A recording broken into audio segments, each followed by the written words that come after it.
श्यामची आई, रात्र 40वी, शेवटची निर्वाणीरव. त्या लिंबाला पाणी घाला रे, सुकून जाईल नाही तर. त्या नवीन फणसाच्या माडालाही घाल. आई वातात बोलत होती.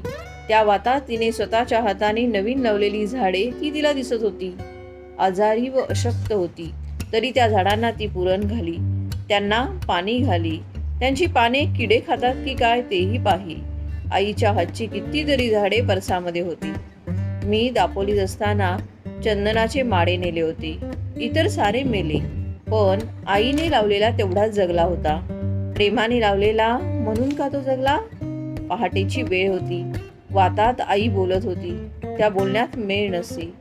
क्षणात झाडांना पाणी घाला म्हणे, तर क्षणात मी पहा दौंडी देतायत, मला कानात बोटे घालू दे असे म्हणे. पुरुषोत्तम फक्त निजला होता. बाकी सारी मंडळी आईच्या भोवती बसली होती. साऱ्यांची तोंडे उतरून गेली होती, म्लान झाली होती. जणू त्या घरामध्ये मृत्यूच येऊन बसला होता. तो पहा, त्या खुंटीवर श्याम बसला आहे. खाली ये रे गुलामा, लहानपणाचा हट्ट अजून नाही का गेला? ये मला भेट. आईजवळ नाही हट्ट करायचा तर कुणाजवळ, पण आता पुढे ये मला भेट. आईचे हे वातात बोलणे चालू होते. सारी आईच्या भोवती बसली होती. दुर्वाच्या आजीकडे अक्का अक्का मावशी आईला हाक मारित होती. शुद्धीवर आणण्याचा प्रयत्न करीत होती. नमू, तुझे तेल परत नाही केले, रागावू नकोसा. श्याम, ए रे, तुझे थंड हात ठेव कपाळावर. आईचे शब्द ऐकून साऱ्यांचे डोळे भरून आले होते. कोणी बोलेना, सारे स्तब्ध. तुमची मांडी हीच माझी अब्रू. दौंडी देतात द्या म्हणावं. तुमचे पाय आहेत ना मला, कुंकू आहे ना माझ्या कपाळाला. कोण माझी अब्रू नेणार? कोणता सावकार अब्रू नेईल माझी अब्रू? ती का दागदागिन्यामध्ये, घरादारामध्ये, शेताभातात आहे? त्यांचे पाय, त्यांची मांडी, त्यांचे प्रेम हीच माझी अब्रू. द्या रे, त्यांची मांडी द्या. असे म्हणून आई उठू लागली. ती कोणालाच आवरेना. साऱ्यांनी तिला निजवले. वडील आईचे डोके मांडीवर घेऊन बसले होते. पाणी पाणी आई म्हणाली आणि मावशीने आईच्या तोंडामध्ये पाणी घातले. अक्का, मावशीने हाक मारली. आईने स्थिर दृष्टीने पाहिले. काही नाही, काही नाही असे हात हलवून दाखवले. थोडा वेळ आई शांत होती. घेतलंय माझं डोकं मांडीवर? आईने विचारले. होय हो, हा पहा, मी तुमच्याजवळ आहे, बोलू नको असे वडील म्हणाले. काही वेळ गेला. मला का रे भेटायला आलास? चंद्री पण आली? या सारी, पण तुझा अभ्यास सोडून कशाला आलास? तुझ्याजवळ मी नेहमीच आहे आणि माझ्याजवळ तू आहेस. आलास तर मग ए. असा रुसू नकोसा श्याम. मी दळायला लावले म्हणून रुसलास? आता नाही हा दळायला लावणार. आता संपले. ये श्याम. नाही काय म्हणता? तो पहा, मला दिसतो आहे समोर, श्यामच तो. तुम्हाला ओळखता नाही आला म्हणून आईला का नाही ओळखता येणार?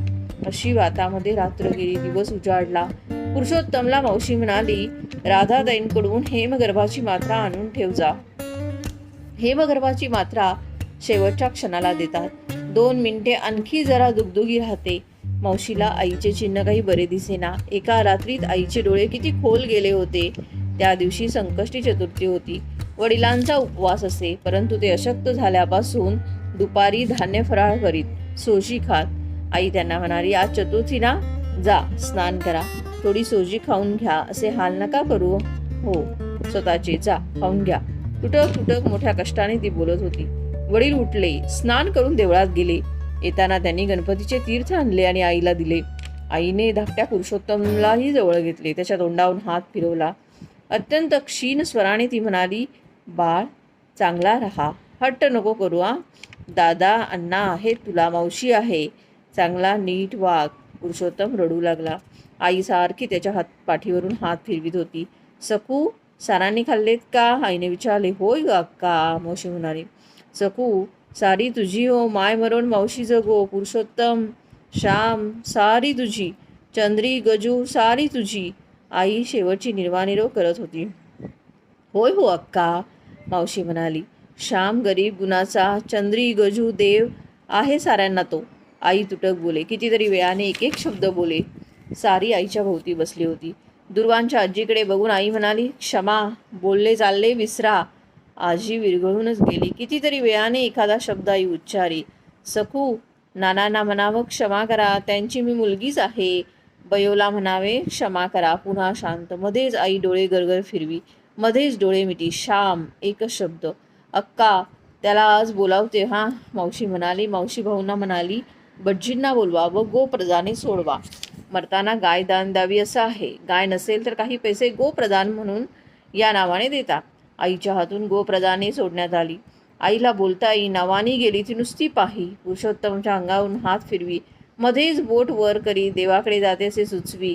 बऱ्याच वेळाने होती नव्हती ती शक्ती एकवटून ती भाऊंना म्हणाली, तुम्ही जपा, हाल करू नका, मी सुखाने या मांडीवर. जास्त बोलवे ना.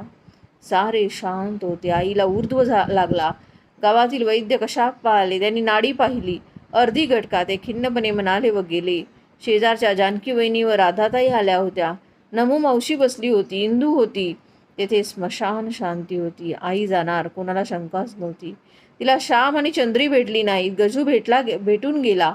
वडील म्हणाले, आईचे ओठ हल्ले असे वाटले. काही बोलायचे का होते, काही सांगायचे का होते, परंतु बोलवतच नव्हते. ते ओठ राम म्हणत होते की श्याम म्हणत होते. राधाताईंनी हेमगर्भाची मात्रा उगाळली. खाली जाणाऱ्या जिभेला त्यांनी चटका दिला. सारी जपा, आई म्हणाली. काही सांगायचे आहे का, राधाताईंनी मोठ्याने कानात विचारले. आईने नाही अशी खूण केली. घरामध्ये मृत्यू आदल्या दिवसापासूनच आला होता.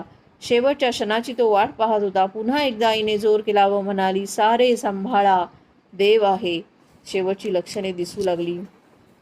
जीभ आत ओढली जाऊ लागली. वेळ आली. देवाघरी जाण्याची ती वेळ होती. मंगल वेळ आली. राधाताईंनी गंगा आणून 2 थेंब तोंडात घातले.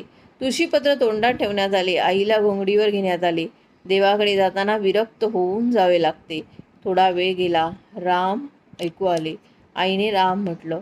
साऱ्यांना अथांग सागरात लोटून आई गेली. बोलावणे आले. ती गेली. ते बोलावणे कोणाला नाकारता येत नाही. श्यामची आई निघून गेली. भाऊंची पुण्याई गेली. पुरुषोत्तमवरचे कृपाछत्र गेले.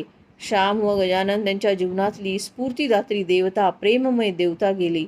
चंद्रीचे माहेर गेले. नाना आजी यांची आवडी गेली. गडी माणसे यांची बयो गेली. जगातून जंजाळातून सुटून आई मोठ्यांच्या कुशीमध्ये प्रेमाची ऊब मिळावी म्हणून गेली.